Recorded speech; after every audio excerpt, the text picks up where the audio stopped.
Hi, and welcome to the Business of Applications. We're talking about mobile applications and the business of making your ideas work. And so here's the agenda that we're looking through on the class. So we're in section 1 right now, which is motivations for building an app. So in this video, we're going to talk about the categories of apps and which categories are profitable, which ones that you actually have a chance of in competing, and perhaps the one that you're best suited for based on your expertise. And so let's look at the categories out there and help you make a decision about that great app idea that's in your head. Which category would be best for you to compete in? And so let's talk about some of the things that we could do. So first of all, fact number 1. If you're trying to sell your app, you may get some money for it if you put a price tag on it. If you do, we can know this, that the average price for a premium app on the App Store is $2.17. Now that sounds pretty good if you made a million apps, but if you're in the majority of people, you're probably far below this, because when you think of what an app is, most people expect it to be absolutely free. And so the best way to make money is not actually to charge money for the app itself, but to get it in other ways. And so you could probably think about getting in-app purchases or trying to sell advertising. Which apps do the best, by the way? So if you're trying to put a price tag on your app, you should probably think of who is willing to pay for it. Notice at the top, we've got technology and finance. Yeah, both of those are kind of rich people things. Or they're actually pretty useful things that solve annoying problems. Look at the very bottom, though. If you're like me, you probably think games are cool. They're kind of neat to build. And they're also some of the things that people don't want to pay for. So you're going to have to come up with other ways if you're going to make money for your app than just charging for it. Now here's a principle that would make sense if you want to actually compare you with the average. So really there is no such thing as an average when it comes to our apps. So think of the big monstrous companies. Do you really think you're going to make something like Amazon, or you're going to make the next McDonald's app? Probably not. So if you're comparing apps, think of how a realtor would come up with a price for a house. You don't just take the average price for the city. You take a look at your house and you compare the same number of bedrooms, bathrooms, same square feet, locations pretty close, and then you have a better idea of what your app can do. So instead of looking at these top lists of the averages or the top 100 in the internet, look at people that are doing something that is like what you're doing. And so another way to do this is to try to compare on scale. So if you know that Clash of Clans makes over $2 million a day in purchases, don't just think that your app can somehow make $2 million either. So what you need to do is maybe divide. So how many customers does the app serve and how much do they make in a day? And you can come up with something that is a little bit closer to what you can expect.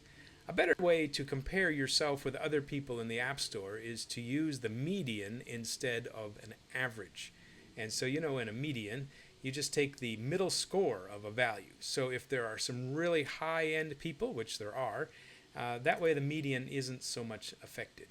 So take a look at premium apps here. So I just stole this right out of the Google Play Store, and to see what they're advertising. So what people are willing to pay for in an app can tell you something about maybe the app that you're thinking about building. And so it looks to me like we have no games here. We've got some tools. The Star Walk, I think that's a cool one where you can actually use your phone to track where things are in the sky. And so sometimes premium apps are there because people are willing to pay for a service without having to look at advertising. So a good piece of advice for coming up with the amount of money that you're going to make is actually not to think about the money at all. It's to think about who your customer is and how you can satisfy them. So if you can scratch an itch, you can meet their need, you can solve a problem, they're going to eventually pay you, whether you charge them at the beginning or along the way. And so your priority should be to think of how to make a great app that they love to use. Let's take a look at the first category that you'd come across in most app stores. I think most people would think of social media as probably the most common app that they've got on their phone. And so it's a crowded field. All of these things that you're looking at here are probably one or two or many of them on your phone right now. They're huge though. So think of how big the apps are and how far away you are of actually competing against them. So if you're thinking about building the next Facebook. You could probably do that in a semester. So one of the courses that we teach uses a social network, and you build connections, and you have a database, and you can add comments and send messages to your friends. And so technically, we got the solution put together in one semester. But realistically, the app is still worthless because, well, nobody's on the app. The real value of a social media app is how many users do you have. And so maybe a good strategy for you to compete in this category is to think about augmenting or adding on to something rather than competing against it. So unless you've got the next TikTok, you're probably not going to bump somebody off. These are tough categories to compete in. But here's an example of something that you might think of if you were in social media. So here's a tool. It augments what Facebook does. Or maybe you could come up with some kind of a Twitter actual add-on or something. So think of the ways that you can make an existing app a little bit better. Now, a great category for a beginner, especially somebody that would be in one of my classes where you're learning how to program, is to build a game.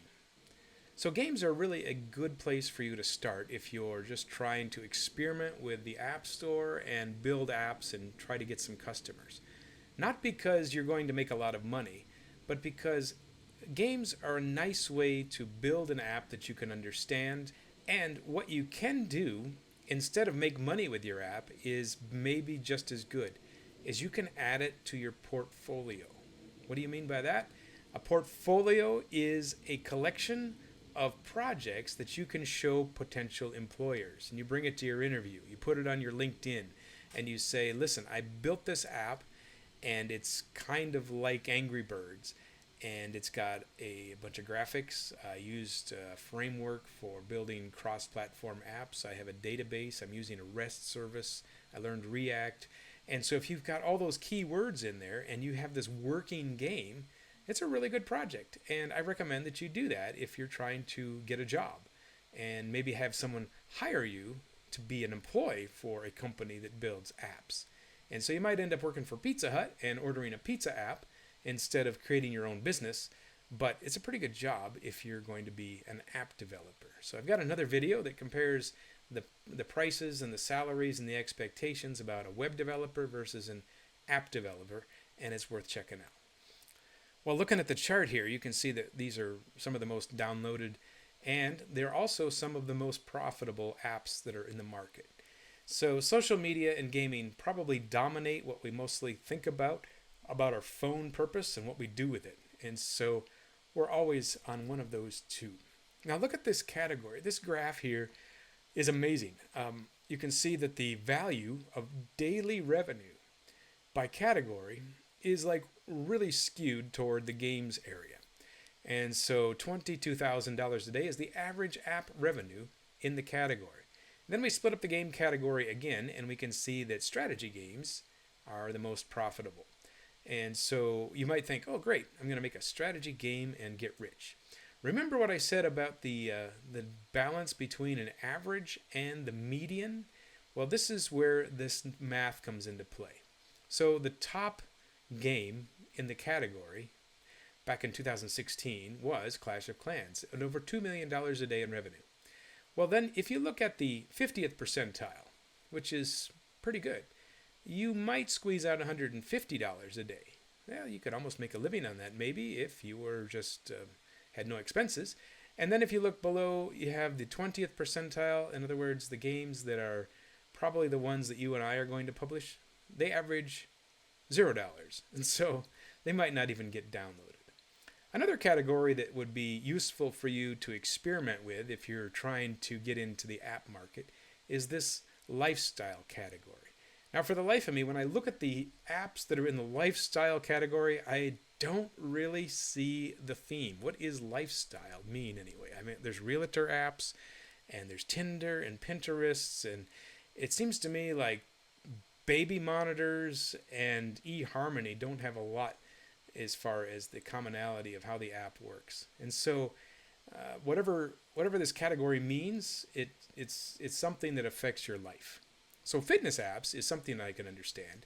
What does a fitness app gain? That's pretty good. You can see that this graph here shows the top 200 fitness apps on their daily revenue. So whoever the first guy is, he's making $45,000 a day. You could make a living at that one. And the average is 1,500. So once again, let's take a look at the median score rather than the averages. So the 50th percentile, once again, 0.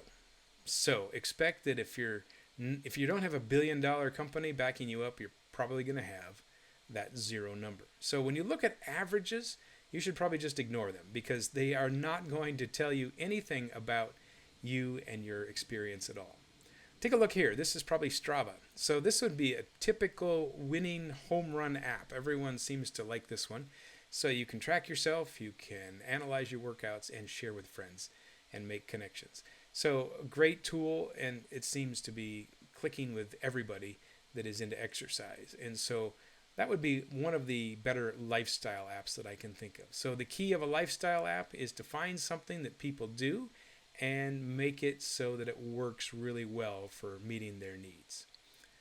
Another category that is really useful, and this one actually where you can sell things, is the utility category. So what's a utility? Well, a utility is something that enhances the operating system or does some kind of a task for you. So for instance, this one here is going to figure out where your empty spaces are and make your phone work better. So a utility could be any of these on this category list here. So you can see that things such as adding fonts, for some reason Chrome is considered a category of utility. I would think of things that make your phone work better, things that encrypt your data, things that make your spam calls go away. Those are good utilities. And so anything that would enhance your operating system would fit in the utility category. A close relative of that is the productivity category. And so people are usually willing to pay for productivity if they're going to have something useful. So these are some of the most commonly used things, some of the services that people would use on a regular basis. So Dropbox, cloud storage, note-taking, Microsoft Office, any kind of tool that is going to make your job work better. And so productivity apps are something that you can probably come up with as well. Do you have a problem? Do you have something that you're trying to work on? Do you have a note-taking app? Do you have some kind of a scorecard? Do you work with pictures? What does your utility need to do? And if you can find a winning solution, you can see that sometimes we can actually charge people. Now, utility apps is probably the one place where you don't want to put ads. Ads are annoying, of course. Even people that play games don't even like the ads, even though they get spammed with them all the time. But especially, don't put it in a utility app. Your utility is supposed to save you time, not annoy you. And so try to come up with a way that you can give them the free version and then go to the freemium model. So that way they like their experience. A category called shopping, of course, is going to be dominated by the big people, such as Amazon and Walmart. But you don't have to, once again, compete directly against them. I mean, you're not going to come up with Carfax. That's just not going to happen, right? But what you can do is think about that strategy of augment rather than compete. Because people are going to be using their phones to make purchases. So if all you need to do is make recommendations for purchases and then send them to somewhere to buy, such as if you're working with an affiliate program on a store, then really you have taken a cut. You've taken the slice, and you can make a living if you have enough people looking at your ad and making a decision. So some kind of a price comparison. Now, news and information, another category that has a lot of variety in it. So if you look here, you can see that some of these are actual people that make news, such as the Wall Street Journal or the Washington Post. Once again, good luck in trying to compete against an established newspaper. What can you do? Well, take a look at Police Scanner, for example. What they're doing is they're taking existing data and they're packaging it in a way that the user can see it. Other things such as your news aggregators. So if you could come up with an app that is able to predict what the user is interested in, you look at their habits and see what stories they read, you can give them more stories that would be similar, and you can probably make their news reading experience better.